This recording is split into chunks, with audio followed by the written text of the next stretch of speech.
Okay, so we have a couple of FTC updates to go into from both Microsoft and Sony's part. Let's get into it.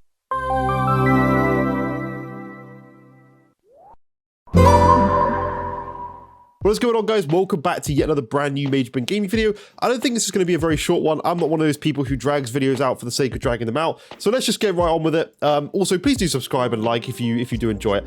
But UK government, I should start off with, has actually made a statement saying that they have seen no evidence that Call of Duty will actually run on the Nintendo Switch.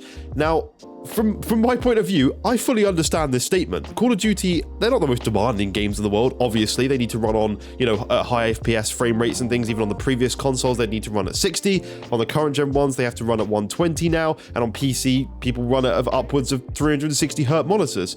But the Switch is not any of those devices. Now, sorry, I was just checking my microphone. The Switch is absolutely not as powerful as any of those devices I've just mentioned. So how is this going to run on the Switch? And I agree, we have seen no evidence of this capable, this game running on this system, capably. Because you're going to be playing against, this has the full Call of Duty experience, meaning Modern Warfare 2 that's just released with Warzone and all the Rebirth stuff that they're doing. If you're going to really say that that game is running on this system coming up over the next few years, and you've promised 10 years of Call of Duty, how is this running? Like, is this going to be cloud-based? Is this going to be streamed to the Switch? Is this going to be running natively? Like, I don't see it running natively at all. A bit like Hogwarts Legacy, how they're promising that that game's coming, not Xbox, but they are promising that that game's going to come to the Switch. How? Someone please show me how, and show me what this looks like, because I don't understand how they can suddenly get these games to run on Nintendo Switch. Or is this kind of a news and a hint that maybe there's a Switch 2 coming? Maybe the UK right now are about to crack open a case of, oh shit, we didn't realize the Switch 2 is actually coming out. I don't know, probably not that, but I'm just reporting on it. I'm interested to see what happens with this, because I kind of want to know, like, is it going to be running natively on the Switch? Are they going to have some separate version of Call of Duty that we don't normally get? You know how they used to do with a lot of Nintendo platforms, like the DS used to have Call of Duty, the Wii had it with its own weird way, and there was various, like, I think the Wii actually had the mainstream games, but where it used to go to like handheld gaming, you'd have like separate versions. Like the PS Vita, for example, had its own version of Call of Duty. Can't remember what it's called, but they had their own version. So how are we getting it? I'm extremely interested to see how that's actually going to work at all, because again, quite a demanding game, and if you're playing Warzone, you're going to be competing with people who are playing on 360 Hz or 240 Hz PC monitors, 120 Hz on Xbox and PlayStation. Like, you're not going to be able to keep up with people playing in those frame rates. Like, it's a completely different game when you play it at higher frame rates. So that's really, really interesting. But the other bit of news regarding the FTC, and then that's the end of the video, I'm afraid, it is that PlayStation, has been told by the FTC to reveal its third-party exclusivity deals. And my God, this is going to get spicy, because PlayStation, I think, are going to have a lot of community, especially the Xbox community, a lot of people coming down on them hard for this, because they are literally going to have to release the figures of what they pay companies like Square Enix for Final Fantasy exclusivity. Because we will get told that, oh, Final Fantasy, this game may come to Xbox a year or two. A lot of them don't ever come to Xbox. Like, that's happened multiple times throughout the Final Fantasy franchise, where they've just not released on Xbox. So they're going to have to show what they're paying to get Square Enix to exclusively keep this game on their platform.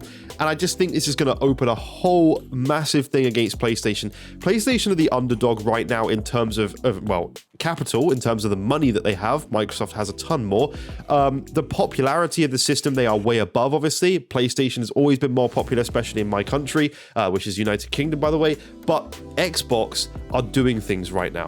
Game Pass is dominating and doing things very well for the community. People who aren't in a position to be able to afford a lot of these £70 games, Game Pass is a huge thing to help people afford to play games. So that is something that's doing very well, very, very well. And Microsoft seem like they're a lot more consumer friendly than Sony. Sony seem very anti-consumer right now. And with this kind of stuff, it just makes Sony look bad if they're going to be having all the games being released, paying companies to keep them off other platforms. Have they paid companies to keep games off Game Pass? I'm very sure they have, and I think more and more stuff will come out down the line, because this is just, something that's just going to have to be released. This is something that they need to look into, and I'm extremely curious to how it goes. But that's kind of it. What do you guys think on that? I mean, I'm looking forward to, and I'm excited to hear more of this FTC stuff. I don't know right now which way it's going. That's my phone I just dropped. I have no clue which direction this whole thing is going in, whether Microsoft's actually going to be able to go and acquire them. But one of my main concerns, if Microsoft aren't allowed to buy Activision Blizzard King, sorry, not Bethesda, they've done that, Activision Blizzard King, what are they going to do? Are they just going to go out and, right, okay, we can't buy this many billion worth of one company. What if we buy loads of companies for $1 billion each? Like, what if that's something we want to do? I don't know. Like, you know, they're going to be allowed to do that. They could pay some pretty decent sums of money out of that rather than just going for the full amount. They could, you know, half it and go for another company like CD Projekt Red or something. I think they would be a good one to purchase. Square Enix, could Xbox just go and buy Square Enix? Final Fantasy has their brand very much heavily built in with PlayStation, but they don't own it. So From Software would be a huge one for someone like Xbox to go out and buy. I mean, if they did that, Jesus Christ, that'd be huge. But I don't know. I'm extremely interested to see where this goes with everything. So that's it for this one anyway. Thank you so much for watching. Leave a like, subscribe if you enjoyed it, and yeah, I'll update you as soon as we have more. Thank you for watching. Bye bye for now.